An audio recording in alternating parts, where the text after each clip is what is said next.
Welcome to Inside Analog Photo. I'm your host, Scott Shepard. The Inside Analog Photo radio program is all about the traditional photographic process. We talk about all aspects of analog photography, including the hybrid workflow.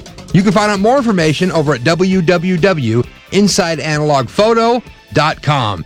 And of course, Inside Analog Photo is brought to you by Fujifilm, making life more colorful. These guys have the coolest instant photography materials known to mankind. They have, of course, the pack film and 3¼ by 4¼ and 4x5, color and black and white. They have the Instax systems in the wide format, the Instax 210 camera and film, and of course the Instax Mini in the Instax Mini 7 and the Instax Mini 25, both in color film. Beautiful stuff. There's nothing cooler than instant photography. You get a print, because if you don't have a print, you don't have a real photograph. This is great fun stuff. This is great for art. This is great for business. This is cool stuff. You definitely want to check them out over at www.fujifilmusa.com/professional, making life more colorful. Our friends over at Photo Publicist, providing worldwide publicity, strategic promotion, social media marketing, and business development for the photographer, turning photographers into celebrities. You can find out more information over at www.photopublicist.com. Our friends at Richard Photo Lab, for the highest quality work known to mankind anywhere on this planet. Unbelievable developing, scanning, and of course, output on high quality Fuji Crystal Archive. Unbelievable cool stuff these guys are up to. And remember, you don't have a photograph unless you have a print in your hand, and you need to print your pictures. This is important. You need to supply proofs to your customers and even print your own work, because it's not about looking at it on a monitor. It's about holding a print in your hand. Definitely check these guys out at Richard Photo Lab, of course, at richardphotolab.com. Our friends over at DR5 Chrome Black and White, developing that turns your black and white neg into, that's right, black and white chrome. Unbelievable stuff. www.dr5.com.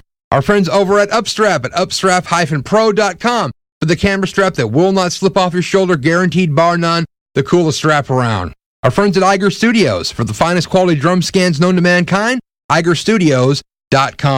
Our official media partner, APUG, the Analog Photography User Group, for all things traditional photographic process on the web, www.apug.org. And our official philanthropic partner, George Eastman House International Museum of Photography and Film, over at www.eastmanhouse.org. Today on Inside Analog Photo, we're going to be joined with Stephen Devries. Stephen is a photographer from New York City. We're going to talk to him about his analog photography, the work he's doing with NGOs, and a lot of cool stuff with Stephen. Stephen, how you doing today? I'm well. How are you? Good. Thanks for joining us here on Inside Analog Photo. Great to have you on the program to feature you this week with this fabulous photography you're doing. You're into color, a lot of black and white, and especially very cool that you're doing a lot of portraiture on 4x5. Yeah, it's fun. I'm excited to get to talk to you about it, man. I love the stuff that we're shooting, and I have a lot of fun with all the cameras and stuff we use over here. It is cool. So, Stephen, let's talk about yourself. To start with, give everybody a rundown of what you're doing. You're a professional wedding and portrait photographer, but you're also doing some other NGO work right now. And let's talk about what you're doing currently. Like you said, I'm a wedding lifestyle photographer. I shoot those year-round, mostly in the Southeast. I was based out of Birmingham for about the last 3 years, and I started a nonprofit about 3 years ago. And what we do is we tell the stories of other nonprofits who don't have the money to get good publication, good media work. So I'm using my photography all over the world, helping tell the stories of other nonprofits that are doing cool stuff. So currently I'm actually living in New York City, working with the church up here, doing similar work. Part-time, I'm working in the missions department, going on a lot of the mission trips around the world, and trying to help them build up their stock photos for the work that they're doing and keep their site up to date. So I'm kind of doing all three things at the same time right now. Pretty big contrast shooting in Birmingham versus living in New York City. Yeah, it's a pretty big difference in a lot of ways, but I'm still shooting a lot of my weddings down south. So actually, between May and June, I was down there for 7 weddings. So I'm kind of getting the best of both worlds right now. I'm getting to really enjoy being up here in New York. New York's sort of a mecca for artists, so it's cool to be here and to be inspired by all the activity, but nice to get to go back south and enjoy this sort of quiet and a little more nature and get out of the big city feel. You're originally from the South? Yeah, I grew up in Alabama. Yeah, it's a stark difference. Have you got to shoot any wedding-type work in New York City yet? Not yet. I've got one in Yale coming up in a couple of months. Most of my work here, I've pretty much hit the ground running with this church, and I've actually been traveling. So I've been shooting a ton, but most of it's been overseas for the church. I think it'd be interesting to see the difference in what you experience at a wedding in the South compared to New York City. Should be an interesting contrast. We'll chat with you later to see how that worked out, but I know that weddings are a big deal and even more of a big deal in the South. Yeah, absolutely. So tell me here, Stephen, how did you get involved in photography? What made you want to go take pictures? I was actually studying art at Auburn University in Alabama. I was a painting major, and as I progressed through the curriculum, I got into a lot of collage work, and I was using a lot of photos in my collages. Eventually, I got to the point where I was really tired of using other people's images. I wanted to be able to make my own. Auburn doesn't offer a photography program, but they had a class, so I got into the class, and literally, like the second I snapped my first photo, I just fell in love with it. So I pretty quickly shifted gears, moved out of Auburn to Birmingham, Alabama, and finished my degree in photography there, and I started working with some other photographers and really just got into the business from there on. How is the photographic environment in Birmingham and that part of the South? Is there 15,000 different photographers like there are in New York City or San Francisco? It's interesting because in Birmingham, when I moved there, I wasn't quite expecting it, but there's a really big photography community there, really tight-knit, fairly large for the size of the city. I know you've had Brian Johnson on here before. He was actually my studio neighbor for 3 years, and there's a whole group of them there, which helped me grow a lot and actually really pushed me. As I was in college, I moved to digital for a while and then faded back into film over a couple of years. Being around those guys and being surrounded by their great work and seeing their method and the way that they went about it really got me back into it. Yeah, they do some cool stuff. Have you got to play with any motion capture yet? Because I know Brian and those guys are starting to do more Super 8 worked into their film, still photography. Yeah, they're doing some really cool stuff. I have done a little bit with Super 8, but really I had a business partner that started my nonprofit with me who does videography. As I've done my weddings, he's been doing a lot of video with me. We'll book him a lot, and he does Super 8 as well. So I've been around it. I haven't done a ton of it myself, but it's really cool stuff. Super 8's cool, but it's ghastly expensive when you buy the right stock, have it developed, telescene, bring it in digital, bring it in a Final Cut Pro or something. It sort of gets to be quite expensive. Yeah, it's one of those things where you use it for a reason, and you got to be intentional with it and know what you're doing and why you're doing it. Not, just shoot it just to shoot it. It's film. It's beautiful. So have you continued your art, wanting to do collages and painting, or have you completely ditched that now and your medium now is just straight photography? Yeah, I've pretty much gone away from that, not as much necessarily by choice as by being busy. Like I said, I was doing my nonprofit, I'm doing my wedding business, and then I'm also now working up here with this church doing their documentary work. So it just sort of got kind of shut out for the time being. I went ahead and finished my classes there, so I basically had the painting degree finished. I needed core classes before I transferred to finish photography, and I just really haven't gone back to it since.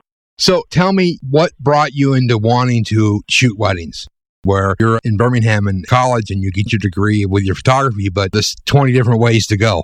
Yeah, it's funny. I was starting the nonprofit work as I moved to Birmingham, and you start photography, you just shoot anything that comes your way.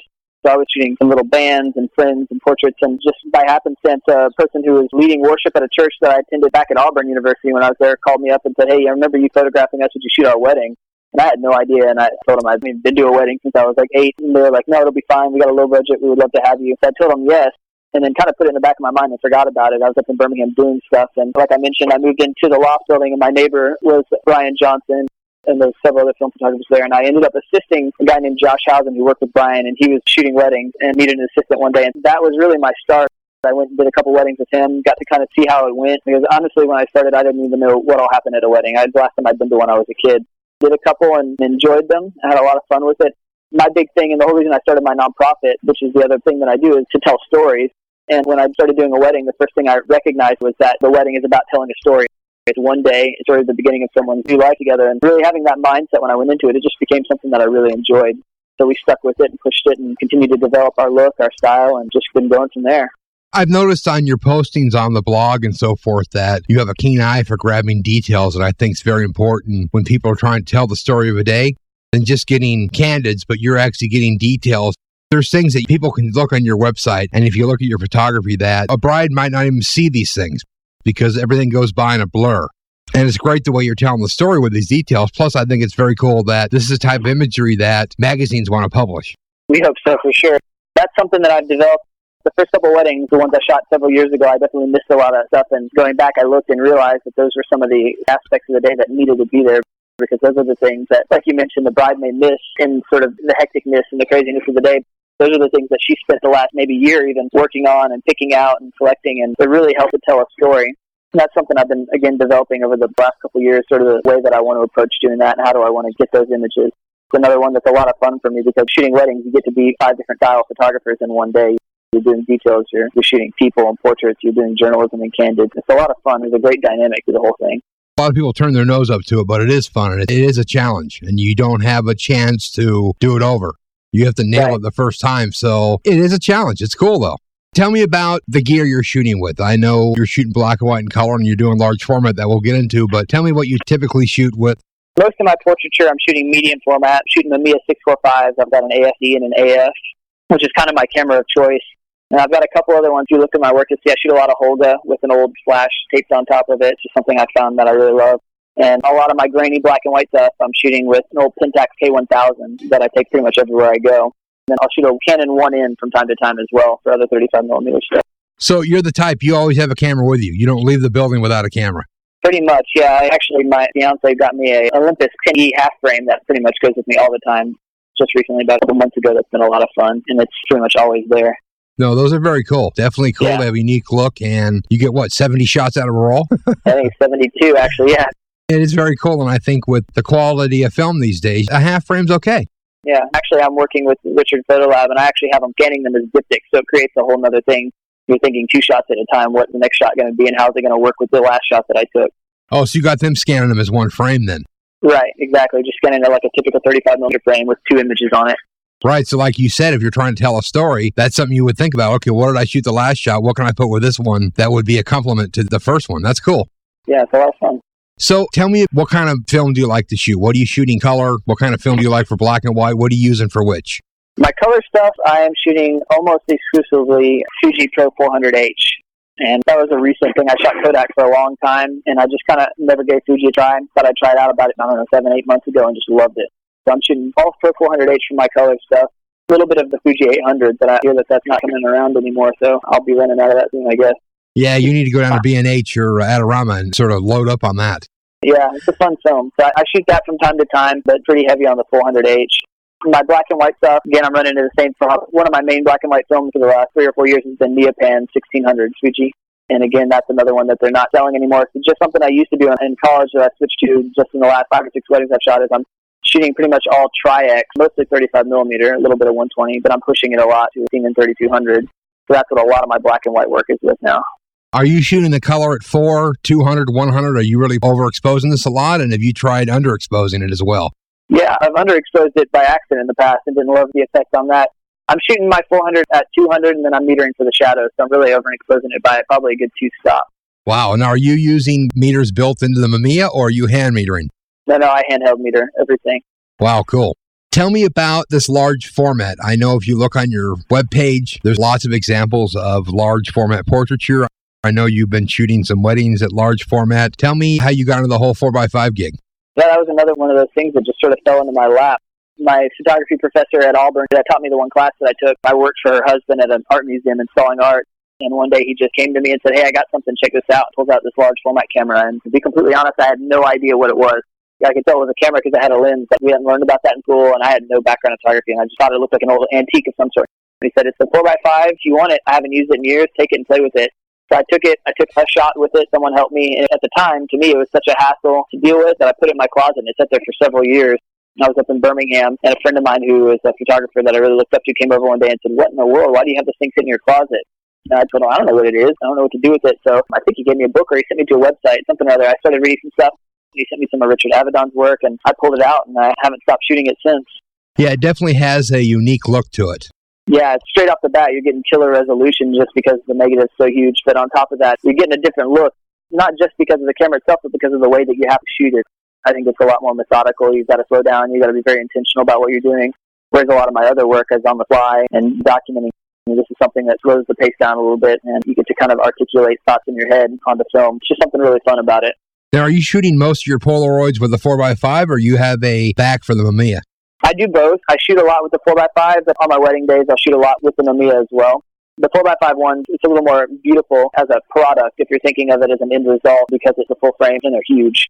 The Mamiya ones give you the big black border, which can be cool, and I enjoy it a lot, but it's also maybe not quite as beautiful if it's something you want to hand to a bride. So I kind of go back and forth and shoot a lot of those. Do you have in your wedding packages the option for 4x5 and instant Polaroid Fuji photography, or is this something you just break out and it's like a little present? I actually just do it at all my weddings. The 4x5 comes to every wedding, and my assistants will set it up.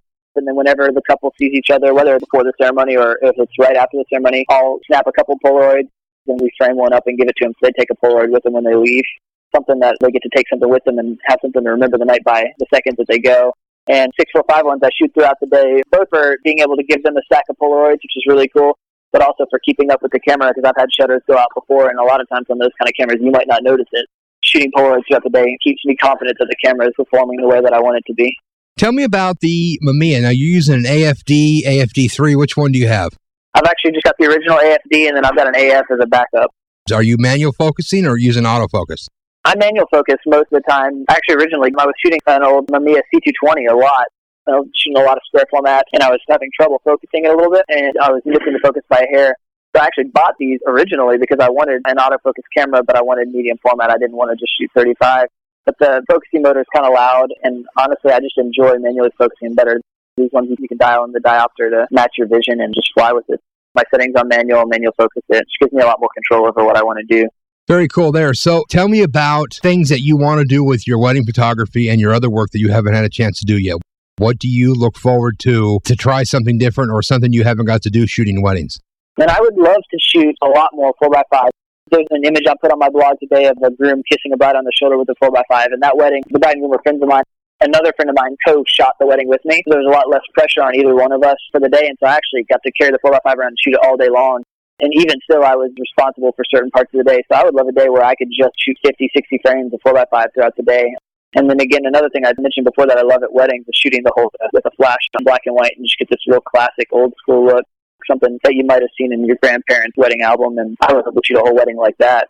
You got to find just the right client for something like that. But to me, that would be a lot of fun. I want to shoot a whole wedding on Fuji Instant Film. A friend of mine, Caleb Chansey, actually, I think mentioned that he was thinking about offering that as a package, which to me would be really cool. Yeah, it would be fun. I still haven't found someone that wants me to do it, though. I really need to go with somebody that's shooting a wedding and just tag and just shoot second, third, and just shoot all instant. Yeah, exactly. Just show up. And I think the Holga thing would be great as well. Now, with the flash you're using on the Holga, do you just leave it straightforward, half power? What do you do? Or do you actually meter for the Holga? I'm actually using the K1000 flash. Accidentally in college found out that it fired it on a roll of film, came back and it looked amazing. And actually it's just taped to the top of my Holga. It doesn't stay in the shoe very well. It's just full power, straight ahead, and I'm shooting 120 Triac, and it's just perfect. It's another one of those things I've worked with my lab a bit back and forth on kind of how I want those to look when they come back. But you get just a real old school feel to it when you do it like that. No, it's a great idea, and you just leave it on full power, straight ahead. Yeah, there's not a lot of options on those old flashes. On full power, half power. Yeah, right. Yeah, a couple different switch selectors, and that's all she wrote. Yeah. So, Stephen, tell me about the work you're doing, documenting the stuff you're doing with the church and these other NGOs that you're working with. Yeah, the nonprofit idea started back when I was still in college at Auburn. We actually officially got our nonprofit status and our 501c3 once I moved to Birmingham. And we were seeing a lot of nonprofits doing great work around the world that had horrible websites and horrible images, and you didn't want to stop, especially if you're in sort of the younger generation that's used to great media and TV and the internet. You go to these terrible websites, these terrible photos, and you don't pay them half attention. You just scroll on to the next thing. So it was me and a couple of others together wanted to be able to use our art to help those guys out. And those guys being missionaries, nonprofits, orphanages, things around the world, doing good things. So we put together a board of directors, and I just started traveling. And in the last couple of years, we've been all over the world. We've worked with tons of organizations, all kinds of different denomination churches and NGOs and humanitarian aid organizations doing photography. I've been putting together a lot of multimedia presentations that they use to get their story out there. We've done art shows, and it's been a way that we can use our art to really help other people in a very tangible way. Well, I think if you can tell the story and you can get that story out to people in the West, probably most of the viewers are in the U.S., and you can get these stories out, it is a very cool mission to be able to do that and to be able to help people by using photography to tell that story. Yeah, absolutely. And I think that the thing is being able to tell the story well and in a way that impacts people, because a lot of the people that we're working with around the world are doing really great things, but you got to really see it to understand it. You've got to see it for it to really snap with you. Someone tells you, yeah, I'm working with an orphanage in Africa. If you haven't been to Africa and you haven't been to an orphanage, that might not say anything to you. But when you look at pictures and you see these kids and you see them over there hands-on, working with them, helping feed them, whatever it is that they're doing, it can really, if nothing else, at least educate you to know that this is going on. But long-term hope that you want to help out, that you want to go and serve, or that you want to send them some money to help them with their mission. The ultimate goal is we're helping them market, just like any normal for-profit business would be doing, trying to get people bought into their mission and what they're doing by telling their story in a powerful way. And it's cool to see that you guys are doing this with non-denominational. It doesn't matter really, I think, who or what the deal is. As long as you're helping people, it's pretty cool. Yeah, I think that's the way it's supposed to be. I think that you really should be able to help anyone and everyone, and that's the way that you can make the most impact. It's not by saying, well, sorry, you don't line up with my beliefs or whatever, but it's use what it is that you have to make a difference. Yeah, we've been able to work with a lot of different people from a lot of different backgrounds, but the unifying factor is that they're all out there doing something great, and we've been able to try and help tell their stories for them. When you're on these gigs, do these organizations help pay for travel and expenses when you go, or is it all out of your pocket? Every trip's a little different just because of the nature of what we're doing. We have organizations that cover our costs. We have organizations that will just cover travel costs. We have some that don't have any money, and we cover all the costs. It just depends on the project and the organization and what our board of directors approve. And we sort of go through a process of evaluating projects and making sure we feel like we can actually make a difference. If it's something that taking great pictures we don't think is going to help, we try and encourage them to go a different route with something that might make a bigger difference. But it just really depends. And then my work up here with the church, I'm actually working with them. So they're actually sending me, and it's a little different. But it's a huge church here in New York, and they've got missions all over the world. So they're actually just sending me out with teams when they send teams every couple months, sometimes more than once in a month, and I'm just documenting the work that they're doing. So that one's a little different, the nature of it, but it's a one-year gig just to test it and see how it works with them and to help them build up their image bank and the work that they were doing. They were a long-term partner of our nonprofit. They've been a supporter of us in the past and asked me to come for a year and be a part of it. And we thought a chance to help them out and a chance to be in New York for a year sounded like a good deal. No, it's great to see that you're actually putting out some effort to help these people and do some photography that's given you, I'm sure, a different outlook on life in general, just to be able to go to these places and see what's happening. There's no way that you couldn't have some sort of an impact on you when you go and you see people living in a way that before I didn't realize people were living. Coming from the South and having lived in the South all my life, the first time I stepped out of the country wasn't on a trip to the Bahamas. It was into the slums in Mexico. And so it pretty quickly will open up your eyes to just a whole new world that's maybe not the kind of world that was out there that you realized before.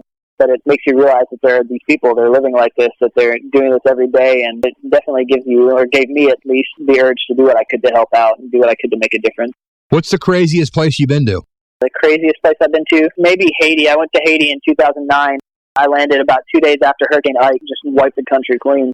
So we got there, and there were just all these people from different towns just kind of flooding into the big cities by foot.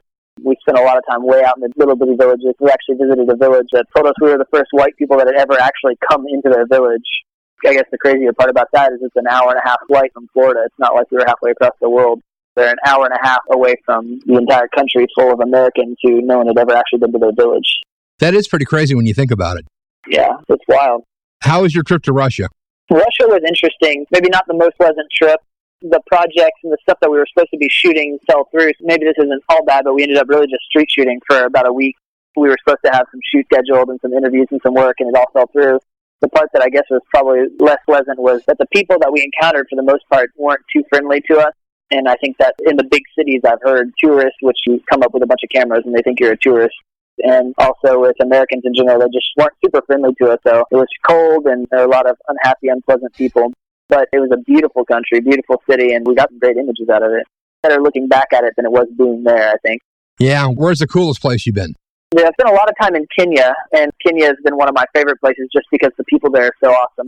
I was there about a year and a half, 2 years ago for 2 weeks camping out with the Maasai, which is the real traditional tribal Africans, and we lived and ate with them and was there for about 2 weeks. Then I went back and spent about a week and a half traveling all around the country with a bishop from the CEC there who flew me around all over the country to different parts and villages, and I got to visit the IDP camps where all the people displaced by the violence during the elections a year and a half ago are living. And I actually just went back with my fiance a couple months ago and got to revisit a lot of people and did another big project in a new part of the country. So I'm really starting to grow attached to the country and to the people of Kenya. So that's been really cool for me. Tell me, what do you look forward to in the future? I mean, you got the stuff going in New York City. You're shooting gobs of weddings in the South. What are you looking forward to? Is there something that Stephen wants to do that you haven't got to do? There are specific projects kind of on the horizon that are ones I'm really looking forward to.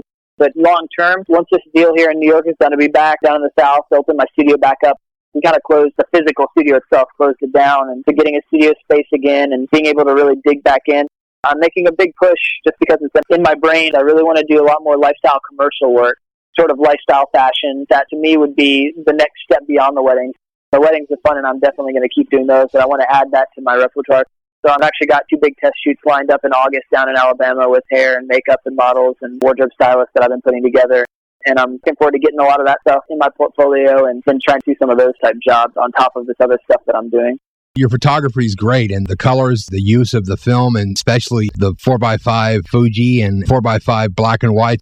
The stuff's great, and I think that a combination with your eye and the way you're doing it, plus you can't argue that weddings are pretty extravagant down in the South. It's a great combination. The stuff's beautiful. Thanks. I appreciate it. So, Stephen, let's talk about website, blogs. Where do they find out what you're doing? You got a lot of cool stuff cooking. Where can people see this?